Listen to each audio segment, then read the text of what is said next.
Bismillahirrahmanirrahim. Hi, this is Zafar Iqbal. Welcome back to my channel. In this English grammar lecture, I will teach you the present perfect tense exercise. I hope that student will understand easily. By the end of the lecture, you will have a clear idea of a way to use present perfect tense. So let's get started. But before the start of our lesson, if you like this video is interesting and developmental, so please don't forget to subscribe, like, thumb up, and comment. Also, share with your friends. Kindly leave a remark underneath. I love to hear what you need to say. Thank you. Now, firstly, we start with the definitions to know that what is present perfect tense. And then we will start the exercise. Definition. First definition, present perfect tense is used to express actions that happened at a non-specific time. It is also used to express actions that started in the past but continue to the present.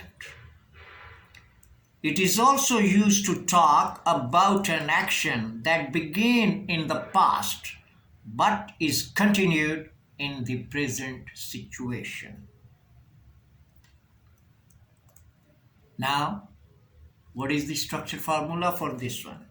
The structure formula for this tense is subject plus auxiliary verb plus main verb plus object. In the auxiliary verb, we will use have or has in accordance with our sentences. In the main verb, we will use third form of the verb. Object is an optional. Now, इसकी definitions को उर्दू में देखें क्या कहता है ये उर्दू में. Present perfect tense का इस्तेमाल उन अमाल को जाहिर करने के लिए किया जाता है जो किसी गैर मखसूस वक्त पर हुई. ये माजी में शुरू होने वाले लेकिन हाल तक जारी रहने वाली कार्रवाइयों के इजहार के लिए भी इस्तेमाल होता है. ये माजी में शुरू होने वाले एक अमल के बारे में बात करने के लिए भी इस्तेमाल होता है लेकिन मौजूदा सूरत हाल में जारी है. क्लियर हो गया? तो अब चलते हैं वाइट बोर्ड की तरफ. एक्सरसाइज शुरू करते हैं और देखते हैं कि एक्सरसाइज क्या कहती है. क्लियर? Got that?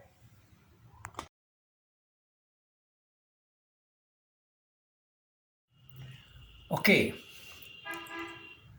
एग्जाम्पल्स शुरू करते हैं. पहला सेंटेंस है आई हैव प्लेड क्रिकेट. अब इस टेंस में फार्मूला क्या था? Subject plus auxiliary verb plus main verb plus object. Auxiliary verb में हमने हैव और हैज़ का यूज़ करना है जो हमारे कंटेंट पे डिपेंड करता है और उसके बाद हमने मेन वर्ब में थर्ड फॉर्म यूज़ करनी है, वर्ब की थर्ड फॉर्म. तो पहला सेंटेंस देखिए, I have played cricket. I subject, have auxiliary verb आ गया क्योंकि हमारा सब्जेक्ट आई है इसलिए हम हैज़ नहीं लगाएंगे इसमें. आई के साथ हमेशा हैव आएगा. आई हैव और उसके बाद main verb played. Play first form of the verb और थर्ड फॉर्म इसकी played. I have played cricket. Problem solve. हमारा ये सेंटेंस हमारे इस टेंस के मुताबिक बन गया. Number 2, I have not played cricket. इसी सेंटेंस को हमने नेगेटिव में बनाया है, और नेगेटिव में हमने क्या करना है कि फर्स्ट ऑक्सिलरी के बाद आपने नॉट लगाना है। आई हैव नॉट और उसके बाद मेन वर्ब आ गया played. I have not played cricket. इसी सेंटेंस को हमने इंटरोगेटिव किस तरह से बनाना है। अब चूंकि इंटरोगेटिव बनाने के लिए हम ऑक्सिलरी वर्ब को सब्जेक्ट की जगह ले आते हैं और सब्जेक्ट को पुश कर देते हैं ऑक्सिलरी की जगह, बाकी सारी चीज़ें वही हैं और आपका सेंटेंस इंटरोगेटिव में तब्दील हो गया। Have I played cricket question mark. See how it's easy. Number 4, he has written a letter. अब देखें ऑक्सिलरी वर्ब आ गया हैज़। हैज़ क्यों आया?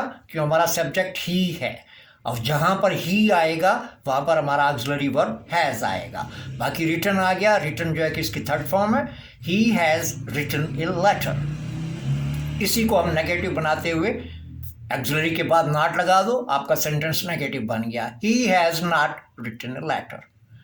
इंटरोगेटिव बनाते हुए ऑक्सिलरी को सब्जेक्ट की जगह ले आए और सब्जेक्ट को ऑक्सिलरी की जगह ले आए। Has he written a letter question mark. How it's easy. Number 7 पे आ जाए। It has rained outside. अब यहां पर देखें इट क्या है? सब्जेक्ट है, और इट जो है कि बेजान चीज़ों के लिए भी आता है, बेजान चीज़ों के लिए ही आता है। अब इसलिए मैंने ये सारे सब्जेक्ट जो है कि वो चेंज करके आई लगाया, फिर ही लगाया, अब इट लगाया, और इसके बाद it has rained outside. It और उसके बाद हमारा ऑक्सिलरी वर्ब हैज़ आ गया। Rained third form of the verb rain की। Outside it has rained outside. Negative बनाते हुए ऑक्सिलरी के बाद नॉट लगा दें, सेंटेंस आपका नेगेटिव बन गया। It has not rained outside. और इंटरोगेटिव बनाते हुए ऑक्सिलरी को सब्जेक्ट और सब्जेक्ट को ऑक्सिलरी जगह ले जाएं, आपका सेंटेंस इंटरोगेटिव में बदल गया। Has it rained outside. Clear हो गया? देखें कितना आसान है। आपने हमेशा और सिर्फ फार्मूले का यूज़ करना है, और मैंने टेंसेस की जो मैंने वीडियोस बनाई हैं उनमें यही फार्मूले दे दिए हैं। 12 टेंसेस हैं, 12 फार्मूलाज हैं। आप इन फार्मूलाज को रट लें, याद कर लें, आप टेंसेस में कभी गलतियां नहीं करेंगे। Got it?